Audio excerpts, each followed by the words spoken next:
এই একটা জীবনে আমাদের কত কিছু পরিস্থিতিরই না মুখোমুখি হতে হয়। আর যে কোনো পরিস্থিতি হোক না কেন, শেষমেশ কিন্তু সেটা থেকে আমাদের কিছু না কিছু একটা অভিজ্ঞতা হয়, যেটা আমরা সারা জীবন মনে রাখি। এই তো কিছুদিন আগে বাড়ি যাচ্ছিলাম, সেদিনের কথাটাই যদি বলি। দিনটা ছিল 6ই জুন। তুমি বাড়ি যাওয়ার জন্য পুরুলিয়া SBSTC বাস স্ট্যান্ডে গিয়ে দেখি ফারাক্কা যে বাসটা, সেটাতে কোনো সিট নেই। সব সিট হচ্ছে একদম লাস্ট স্টপেজ অবধি বুকিং।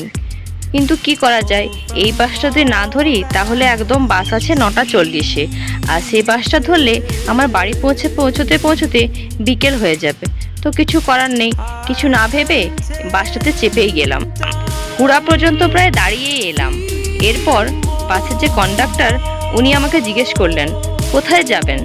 আমি বললাম যে বাঁকুড়া যাব। তো ঠিক আছে বললে, আজকে তো কোনো সিট নেই, সব সিটস একদম পুরো লাস্ট স্টপেজ অবধি বুকিং।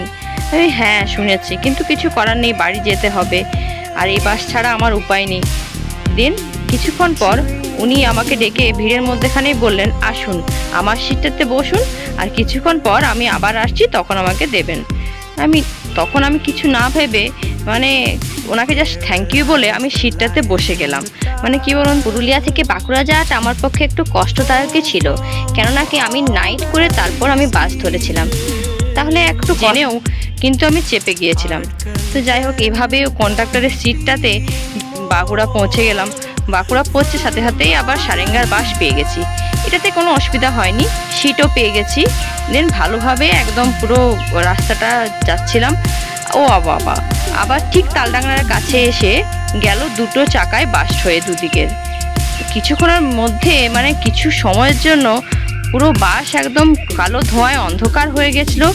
আর সেদিনকার যে এক্সপিরিয়েন্স, তার মধ্যেখানে আবার সবার ভয়ে চিৎকার। বলবো, লাস্টে ড্রাইভার যিনি ছিলেন তিনি সান্ত্বনা দিলেন যে আপনারা চুপ করে বসুন, আমি কোনো অসুবিধা হবে না। এরপর কিছু দূর এভাবে যাওয়ার পরে সিমলাপালে গিয়ে আবার চাকা চেঞ্জ হলো দুদিকেরই, তারপর আস্তে আস্তে বাড়ি গেলাম। তো সত্যি সেদিনের যে এক্সপিরিয়েন্সটা হলো না, সেটা আমি সারা জীবন মনে রাখবো। জানি না আপনাদের মধ্যেও কারো কারো এরকম এক্সপিরিয়েন্স হয়েছে কিনা। তো হয়ে থাকে তো আমার সাথে শেয়ার করবেন। অ্যাট লাস্ট আমি বাড়ি পৌঁছে গেছি। আবার আমার এরকম ভিডিও যদি ভালো লাগে তো অবশ্যই লাইক, শেয়ার এবং চ্যানেলটি সাবস্ক্রাইব করতে ভুলবেন না। আমার চ্যানেলটিকে এগিয়ে নিয়ে যেতে গেলে আপনাদের ভালোবাসা আর সাপোর্টের খুবই দরকার।